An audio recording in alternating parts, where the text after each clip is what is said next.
அனைவருக்கும் வணக்கம். இன்றைக்கி நாம் அந்த வீடியோவில் மலையனூர் அங்காளம்மன் கோவிலில் நடக்கக்கூடிய பல அதிசயங்களை பற்றி தான் தெரிஞ்சுக்க போகிறோம்.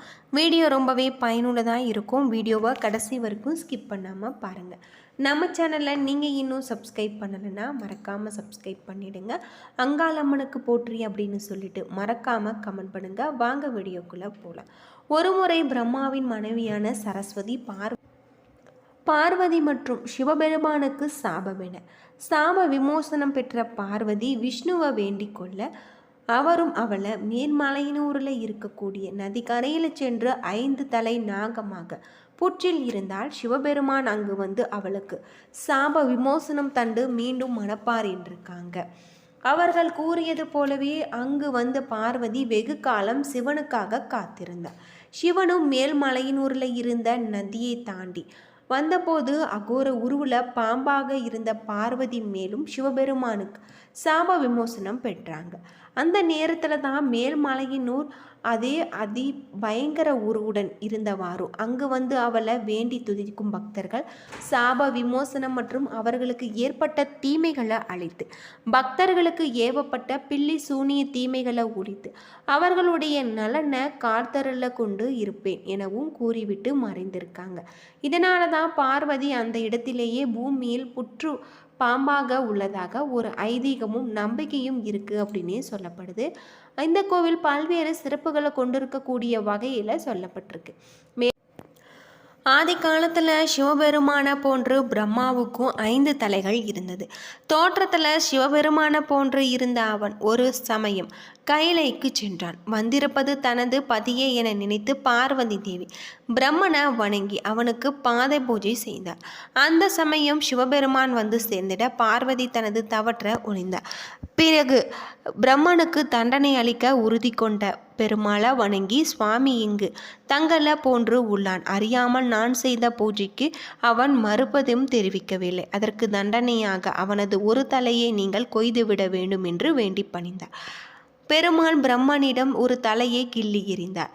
அதனால் அவரின் பிரம்மஹஸ்தி தோஷம் பற்றியிருந்து கீழே விழுந்த தலை சிவபெருமானின் கையில் ஒட்டி கொண்டது. தனது கணவனின் நிலையறிந்த சரஸ்வதி தேவி கோபமுற்று பிரம்மஹஸ்தி தோஷத்தால் மயானதோறும் அலைந்து திரிவாயா என்று பெருமாளை சபித்து தனது கணவனின் தலையை கொய்திட காரணமாக இருந்த பார்வதியை நோக்கி நீ செடி கொடிகளை அணிந்து கோர ரூபமாய் கானகத்தில் அலைந்து திரிக என்று சபித்தார்.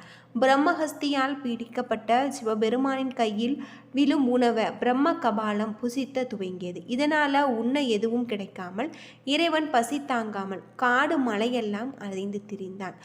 மயானங்களுக்கு சென்று சாம்பலை உடல்ல பூசிக்கொண்டார். பார்வதி தேவி திருமாலிடம் சென்று முறையிட்ட சாப விமோசத்திற்கான வழியை கேட்டறிந்தார். பின்னர் சிவபெருமானிடம் சென்று தாண்ட காரியத்தை அடைந்து அங்குள்ள மயானத்தில் அங்கு செல்லு அப்படின்னு சொல்லியிருக்காங்க. அந்த தீர்த்தம் அக்னி தீர்த்தம் என வழங்கப்பட்டதாகவும் அங்கு தேவி உணவு வகைகளை தவிர்த்து மயானத்தில் சோறையிட்டார். அந்த உணவை அருந்த பெருமாளின் கையை பற்றியிருந்த பிரம்ம கபாலம் கீழே இறங்கியது. கபாலம் இறங்கியதும் சிவபெருமான் தீர்த்தத்தில் நீராடி பிரம்மஹஸ்தி தோஷம் நீக்கப்பட்டார். அப்பொழுது கபாலம் பார்வதி தேவியை பற்றி கொண்டது. தேவி அகோர உருவம் கொண்டு தனது காலால் கபாலத்தை மிதித்து பின்பு அதை எடுத்து மாலையாக கழுத்தில் அணிந்து கொண்டார். அப்பொழுது தேவியின் அகோர உருவம் அவளை விட்டு விலகியது.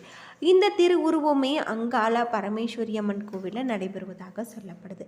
கபால மாலை தரித்த கோபத்துடன் விளங்கிய அங்காளம்மனை சாந்தம் செய்வது மதிதாறு காரூரில் நாளில் வேண்டிக்கொள் வருவாய் என்று இந்த இடத்துல எழுந்தருள் இருப்பது அவர்களுக்கு அருள் செய்து வருக என்று பார்வதி தேவி கூறியிருக்காங்க. அதன்படியும் அங்காளம்மனுக்கு பிரம்மஹஸ்தி தோஷத்தை தாண்டிய சிவபெருமான் தாண்டேஸ்வரர் எனவும் திருப்பெயருடன் இந்த இடத்துல எழுந்தருள் இருப்பது அங்கு வந்து வணங்கும் உயிர்களுக்கு கருணை செய்வது வரங்களை அருளி வருகிறாகும்.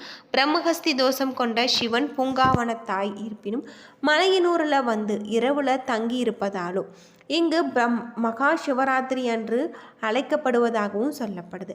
சிவராத்திரிக்கு மறுநாள் பூரண அமாவாசை தினம் இந்த நாளில் அனைத்து விதமான மூல சக்தியான 63 சக்திகளும் 9 நவ சக்திகளும் சப்த சக்திகளான 7 5 பஞ்ச சக்திகளாக திகழும் முப்பெரும் தேவியராக விளங்க ஒன்று திரண்டு எழுந்த இந்த முழு சக்தியாக விளங்கிடும் நாள். சிற்சக்தி என்ற ஒரே சக்தியாக, ஓம் சக்தி என்ற ஓம்பார சக்தியாக, ஆவிகளுக்கும் ஆன்மாக்களுக்கும் பொதுவாக சூறையிடுவதாக உணங்கு வழங்குவதாக கருதப்படுது. ஓம் சக்தி என்ற சிற்சக்தியாக அங்காளி இறைக்கப்பட்ட உணவை சாப்பிட்டு ஆவிகளும் ஆன்மாக்களும் இங்கு கீழே இறங்கும் பொழுது அங்கு அங்காளம்மன் ஆவி ஆன்மாக்களை தலைகளாக கருதி அவற்றை ஒவ்வொன்றாக எலுமிச்சம்பழத்தை ஊசியில கோர்த்து மாலையாக அணிவிப்பது போல தலைகளால் மாலையாக கோர்த்து தலைமாலை சூடி அங்காளி ஓங்காளியாக விளங்குவதாக சொல்லப்படுது. இங்கு முடிக்காணிக்கை செலுத்தக்கூடியதாகவும் சொல்லப்படுது. இந்த கோவில் பல்வேறு சிறப்புகளை கொண்டிருக்கக்கூடிய வகையில் இருக்குது. இந்த கோவிலில் மண்டபங்களில் திருமணம் நடத்தி அனுமதி பெற்று வருவதாக சொல்லப்படுது.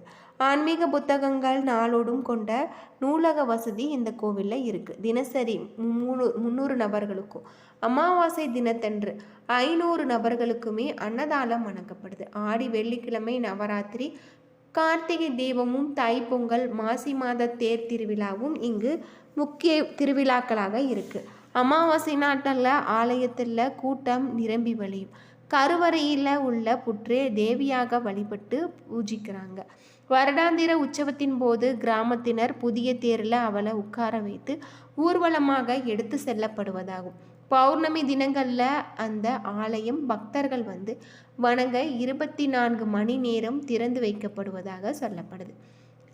பல கிராமங்களில் இருந்து வரக்கூடிய மக்கள் இங்கு வந்து பொங்கல் படைக்கிறதாக சொல்லப்படுது.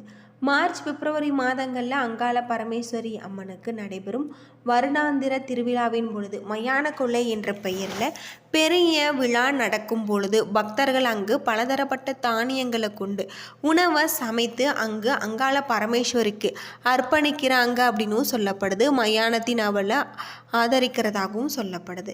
பலர் சாமி ஆடிக்கொண்டே செல்வாங்க. அதை பார்க்க பயமாக இருக்கும். அங்காள பரமேஸ்வரி நாட்டின் பல இடங்கள்லையும் ஆலயங்கள் உள்ளது என்றாலுமே அவளுக்கு மேல்மலையனூர் ஆலயமே முக்கிய ஒரு ஆலயமாக இருக்குது அப்படின்னு சொல்லப்படுது. இந்த கோவில் பல்வேறு சிறப்புகளை கொண்டிருக்கக்கூடிய வகையில் அமைஞ்சிருக்கு.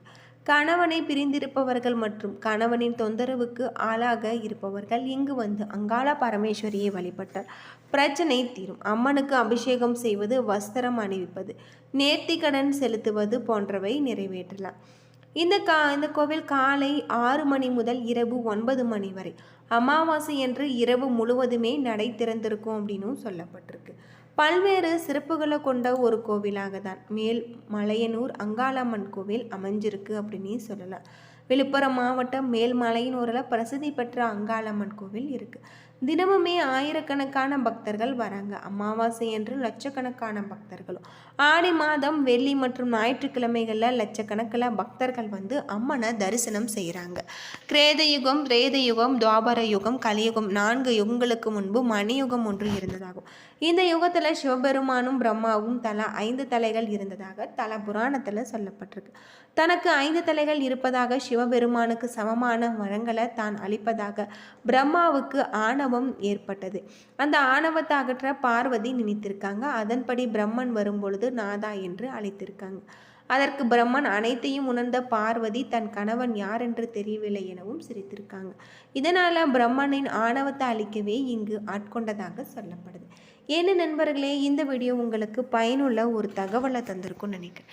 வீடியோ பிடிச்சிருந்தா லைக் பண்ணுங்கள், ஷேர் பண்ணுங்கள், கமெண்ட் பண்ணுங்கள். நன்றி நண்பர்களே.